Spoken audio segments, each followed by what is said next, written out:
মাঝে মধ্যে কিছুটা ভিন্ন স্টাইলের খাবার ট্রাই করতে ইচ্ছে হয়। আজকে রান্না করেছি গরুর দুধ দিয়ে তৈরি অসম্ভব মজার একটি রেসিপি, চিকেন কোরমা।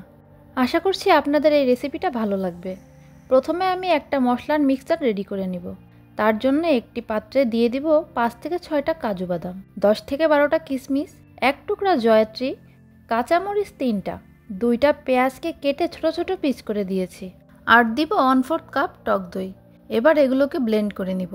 আর তার মধ্যে আরও কিছু মশলা অ্যাড করব।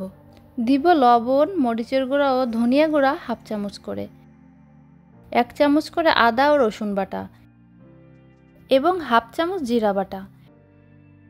এবার ভালোভাবে মিক্সড করে নিব। এই মিক্সচারটা এই চিকেনের গ্রেভিটাকে মজাদার করবে। এই রান্নাটা হাফ কেজির মতো চিকেন ইউজ করব।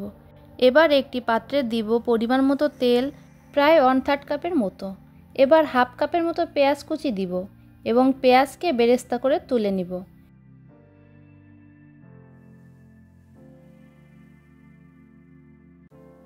একই তেলে দিয়ে দিব আস্ত গরম মশলা।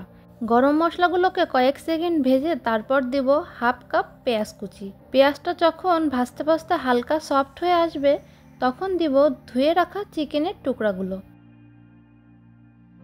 পেঁয়াজের সাথে চিকেনের টুকরাগুলো কিছুক্ষণ ভেজে নিব। ভাজতে ভাজতে যখন দেখব চিকেনটা সাদা হয়ে গিয়েছে, সেই পর্যায়ে আগে থেকে তৈরি করে রাখা মশলার মিক্সচারটা অ্যাড করে দিব।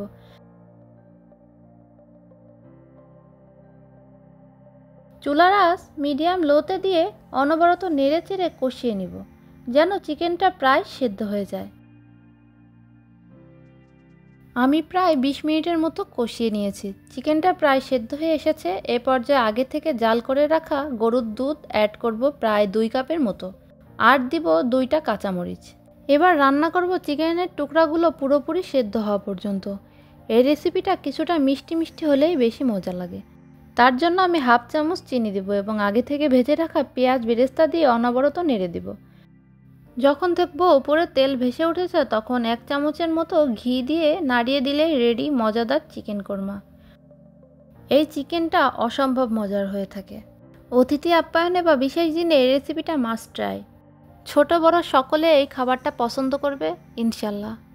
আমি যখন বাসায় পোলাও রান্না করি, তখন অবশ্যই এই চিকেনটা রাখার চেষ্টা করি। আশা করছি আজকের ভিডিওটা আপনাদের ভালো লাগবে। আজকে এখানেই বিদায় নিচ্ছি। আল্লাহ হাফেজ সবাইকে।